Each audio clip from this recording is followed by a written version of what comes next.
So my buddy Eric asked me where to do research on a car, and I gave a little bit of a explanation in the comment on my video on when's the best time to buy a car. But I want to go into a little bit more detail.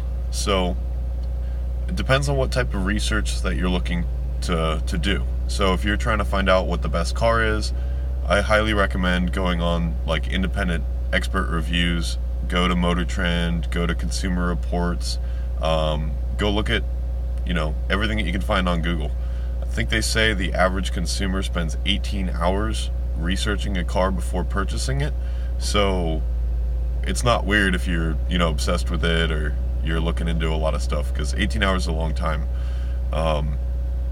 So I would say Consumer Reports is worth the money. If you go to a particular dealership, a lot of times they'll have Consumer Reports there too, but a lot of times they'll clip out their own brand and only show you the good ones, stuff like that. So just be aware of that. So the other thing that you might want to do research on is pricing. So with pricing, the best way to do that is to find out exactly what type of car you want, so that way you have all the packages, trim level, all the stuff that's changes the price of the car.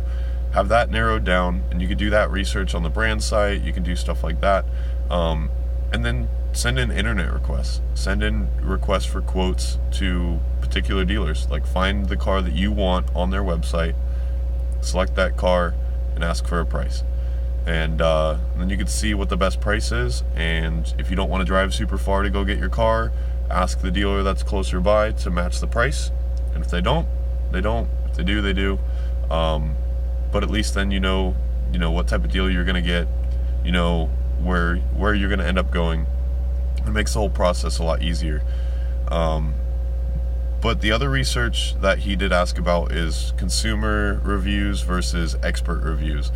And the short story is that they're both really good for your research. So expert reviews are going to give you really in-depth, a lot of information. They're going to give you, a broad overview of everything that you need to know about the car. But I know, in my experience, I had a customer tell me that they read a review about the Legacy being loud, like having a lot of road noise, which was kind of surprising because that's one of our quietest cars, and it's really quiet. It's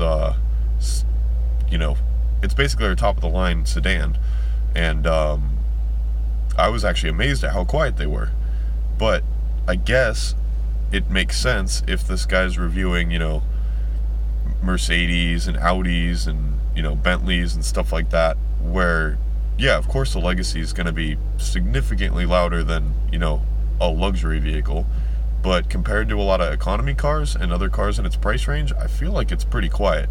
So just be aware of that. Know about perspective and bias, like what else do they review, how do they rate it compared to other things that are in its class.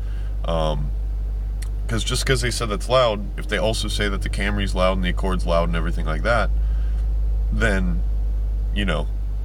it's just not that loud. It's just an economy car. It's not going to be the quietest car on the planet.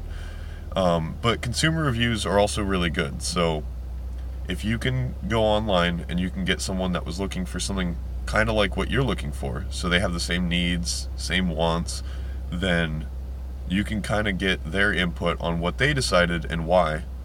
A lot of times they'll also go over details about their experience buying the car from a particular place. So Yelp is a really good place to find out, where you might want to do your business and stuff. It's not always gonna be 100% accurate, because a lot of times people might just have a bad experience because they, something messed up. And so you can't take that as everyone's gonna have a messed up deal. But it does give you heads up about what things to look out for, what things might happen. So I think Yelp is a good place to find out where you want to go buy a car.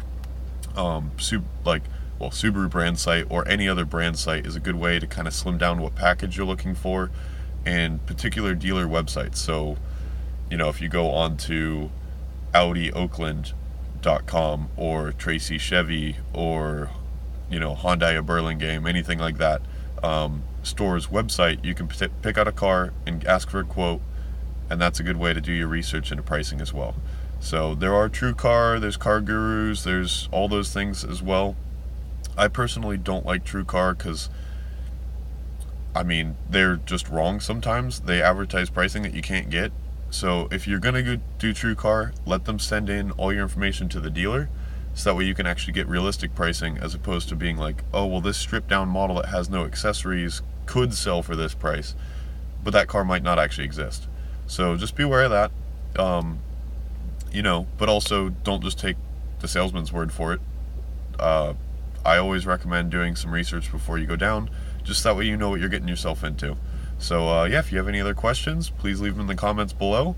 Also, click subscribe if you do like the videos that I'm putting out, and the bell icon there will give you notifications when my new videos come out. So thank you very much.